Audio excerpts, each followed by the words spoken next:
pour ouvrir l'événement, je vais donner la parole à Kevin Canahazon. Kevin habite à Kanawake, territoire Mohawk, et il est prof à l'école d'immersion Mohawk là depuis 1989. Selon les pratiques traditionnelles de la Maison Longue, il est Faith Keeper, une personne ressource pour les visions, philosophies, traités et revendications du territoire iroquois. Il est profondément engagé au sein des mouvements de revitalisation spirituelle et linguistique Mohawk depuis plus que 36 ans. Donc, I'm going to give the mic to Kevin Canahazon Deer, who lives in Kanawake, Mohawk Territory, and is a teacher in the Mohawk Immersion School since 1989. According to the traditional longhouse practices, Kevin is faith keeper, a person responsible for visions, philosophies, treaties, and demands of the Iroquois territory. He is engaged in movements for spiritual and linguistic revitalization for more than 36 years. Kevin.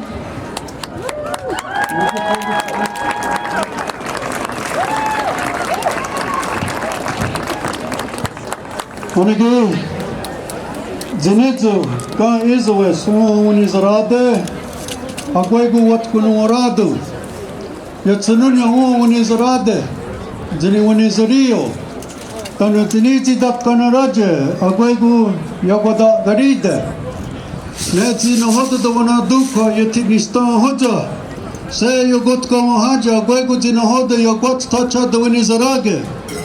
Tana yatana jodukte, nona dasatum gwavro, enaga nohoda gahrunyo, agwego se ne rodiot denioni, hono zinigane gajokwa gwego, agwego oska, ne adu wawet noni nugwa nigura, tanu datsidino waradu nohoda da wanaduka, ne saoyera, ga sasta sara gowa.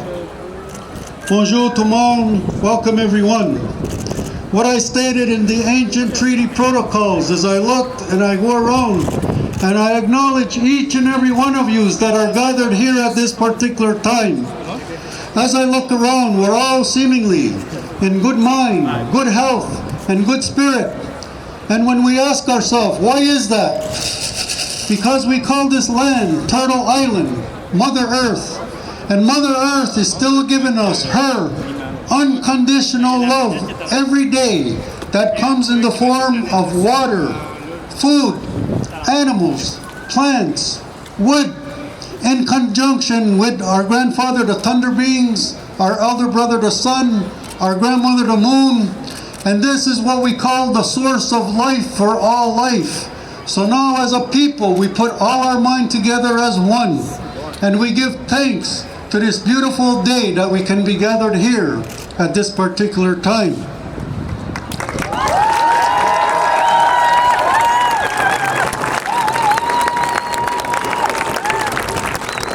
Donc, l'introduction qu'on a entendue, c'était en langue mohawk, qui reconnaissait que chaque personne ici présente se présentait avec des intentions, des sentiments, des motifs qui sont saines.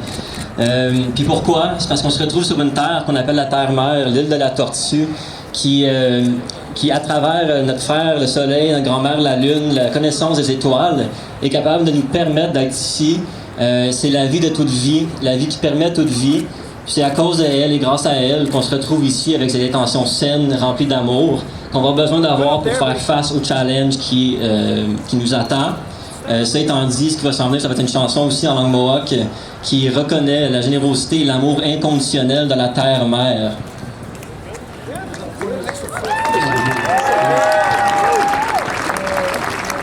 Okay, next, we all understand the power of music and song because that is the universal vibration of this sacred land. So now, with this water drum, because water is life and all of us need food, we're going to acknowledge the three sisters, the corn, the beans, and the squash, and the plant nation that gives up their life so that we could eat, that the four-leggeds could eat, and our bellies are full. So now, with all due respect to all of that sacred energy, I'm going to sing one song of our life supporters, because it's not money.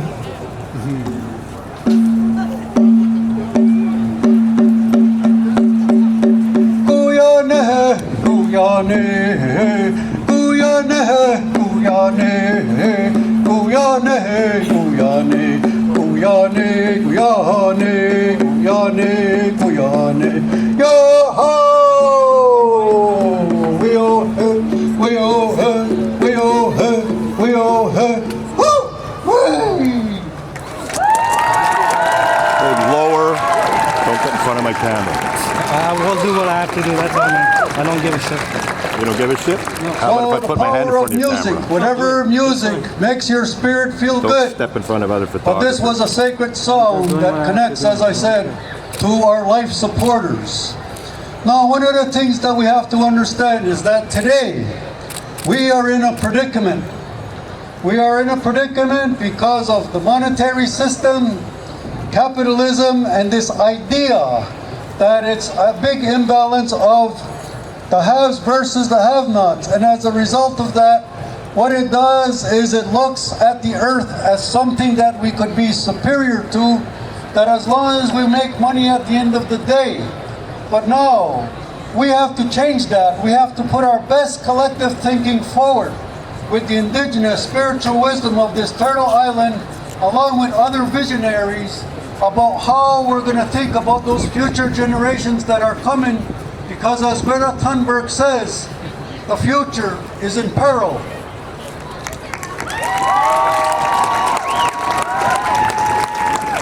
On se retrouve dans une situation particulière. Ce qui nous attend est assez catastrophique et dur à accomplir. Par contre, aujourd'hui, il faut se rassembler nos meilleures intentions, nos meilleures pensées ensemble. Il faut reconnaître les connaissances qui sont dans la terre, qui se retrouvent dans les connaissances autochtones, et de rassembler les visionnaires possibles pour accomplir ce défi-là. Parce que comme Greta Thunberg l'a dit, le futur est entre nos mains, puis c'est maintenant.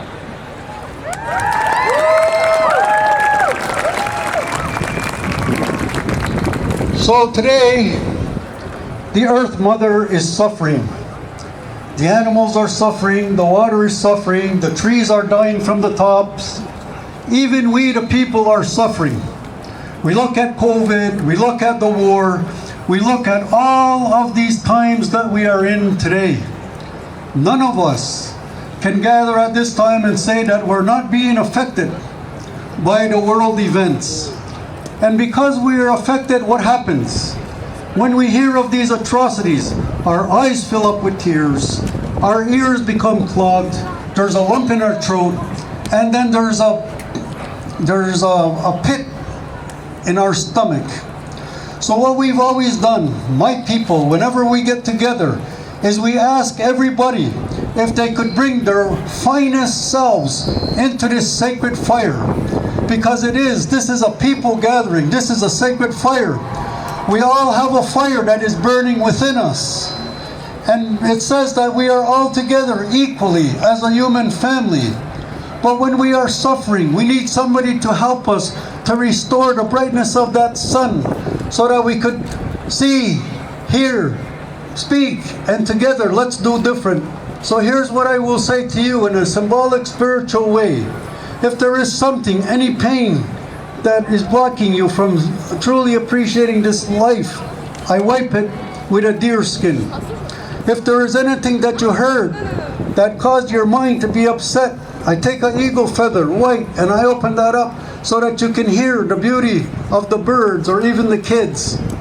The third thing is when there is a lump in our throat and that pit in our stomach, now we go to water because we know water is life. And we ask the healing waters of this whole Mother Earth that as we take that and we drink it, that it removes that tension in our tightness in our throat, that it relieves that knot in our stomach, and then at the end of the day we will relieve ourselves and we bring our sacred fire that we hope will rekindle again and bring those smiles to our faces, because it's such a beautiful life that the Great Spirit has given us.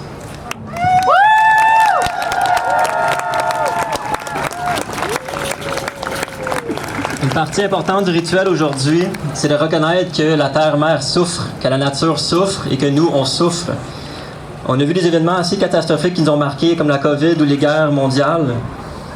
Puis il n'y a pas une personne ici qui peut dire que ça ne nous affecte pas.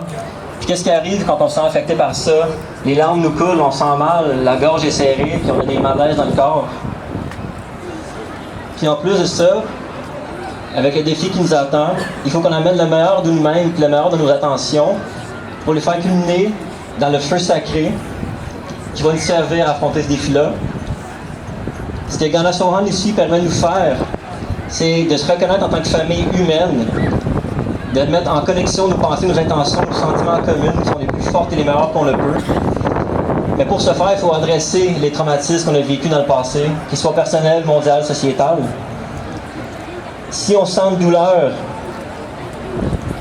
qui n'est pas reconnue, ce qu'ils utilisent, c'est la peau du chevreuil pour l'essuyer les larmes, nous permettre de mieux sentir la douleur et de la reconnaître.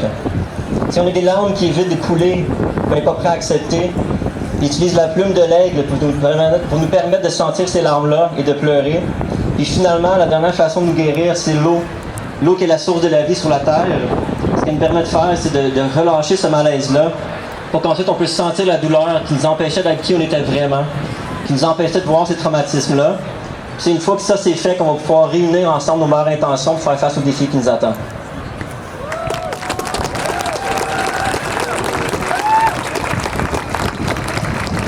I'd like to end by saying this, that in my language, Ungwawineha, the word that we have for family is Gahwadzire. The root word in there is Odzire. When we make a fire, that red hot coal that you see is Odzire.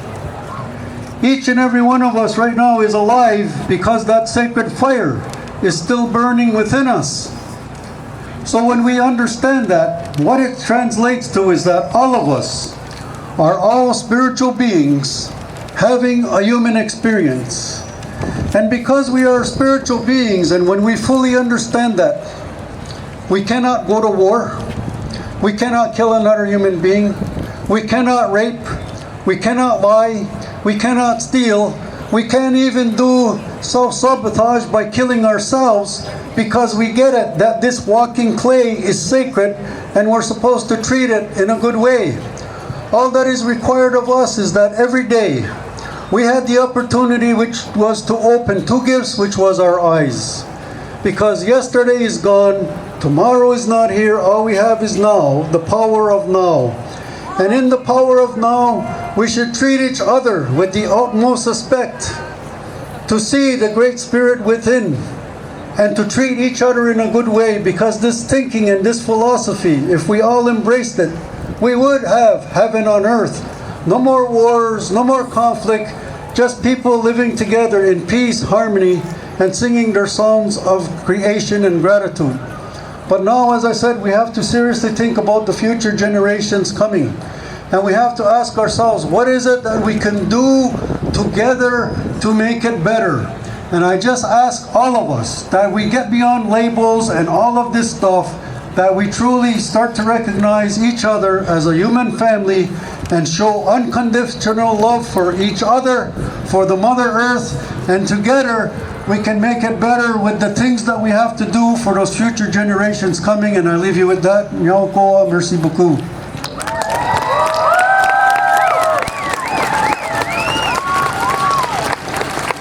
Donc au final, on est rassemblés ici par une force qu'on appelle la force de la famille.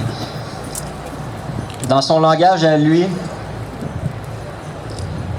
le Ogun Onwe, le mot de la famille, Kawatsire, dérivé du mot Otsire, ça signifie le charbon de bois brûlant rouge. C'est pour ça qu'on voit souvent les chandails orange, every life matters, ou every children's matters, des trucs comme ça. C'est parce que la couleur orange représente la couleur de la famille, le Kawatsire. Donc, lorsqu'on reconnaît cette essence-là, le feu de la famille, c'est là qu'on comprend la véritable essence. Nous sommes tous les êtres spirituels du grand esprit ayant une expérience humaine. Nous sommes des humains unis par le fait qu'on est humains. Lorsque nous comprenons collectivement cet enseignement, tous les guerres cessent, tous les viols cessent, tous les meurtres cessent, tous les mensonges cessent et tous les vols cessent. Tous les suicides cessent, tous les racismes peuvent cesser et la destruction du monde naturel cesse parce que nous comprenons que nous sommes tous des esprits du grand esprit aimant et que dans l'histoire de la création de notre maison longue, la mère de notre créateur, c'est la terre-mère.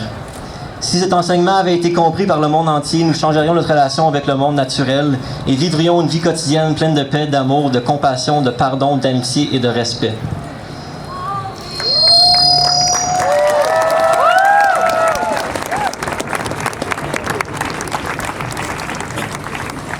Merci beaucoup, Kevin. Thank you so much, Kevin. So, my name is Shirley Barnea. I'm part of Pour le Futur Montréal, a group of youth, mostly high school students, fighting for climate justice. Je m'appelle Shirley Barnea. Je fais partie du groupe Pour le Futur Montréal, un groupe de jeunes, principalement du secondaire, qui luttent pour la justice climatique. Donc, aujourd'hui, je vais juste ouvrir l'événement. Maintenant, pendant qu'on se rassemble, des personnes du monde entier se rassemblent aussi aujourd'hui pour la justice climatique. C'est une journée mondiale de grève annoncée par Fridays for Future. So today, as we assemble to protest, people around the world are gathering as well on this global day of action called by Fridays for Future.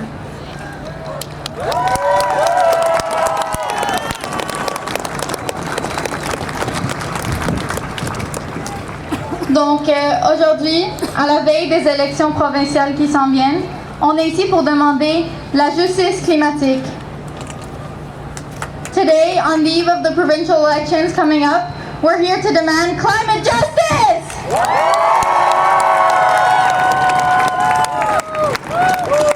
Mais qu'est-ce que la justice climatique? Qu'est-ce que ça veut dire? Donc, la première partie de la justice climatique, c'est une action climatique radicale, urgente, maintenant.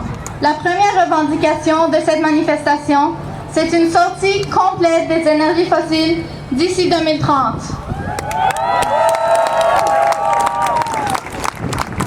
Pourquoi 2030? On peut ressentir déjà les effets des changements climatiques. On n'a qu'à penser aux inondations récentes au Pakistan, ou bien aux sécheresses records en Europe, ou bien aux feux de forêt et aux canicules qui sont devenus la nouvelle norme chaque été à l'ouest du Canada et des États-Unis. Si on continue avec les objectifs populaires d'atteindre net zéro émission en 2050, la situation sera beaucoup pire qu'aujourd'hui. Il faut agir au plus vite possible. Tout ce qu'on voit maintenant, c'est causé par seulement 1,1 degré de réchauffement climatique. Mais le monde s'enligne vers 2, 3, 4 degrés. C'est difficile d'imaginer l'ampleur de l'horreur de ce qu'on s'apprête à vivre. Donc il faut agir maintenant. On ne peut pas se contenter d'être net zéro en 2050.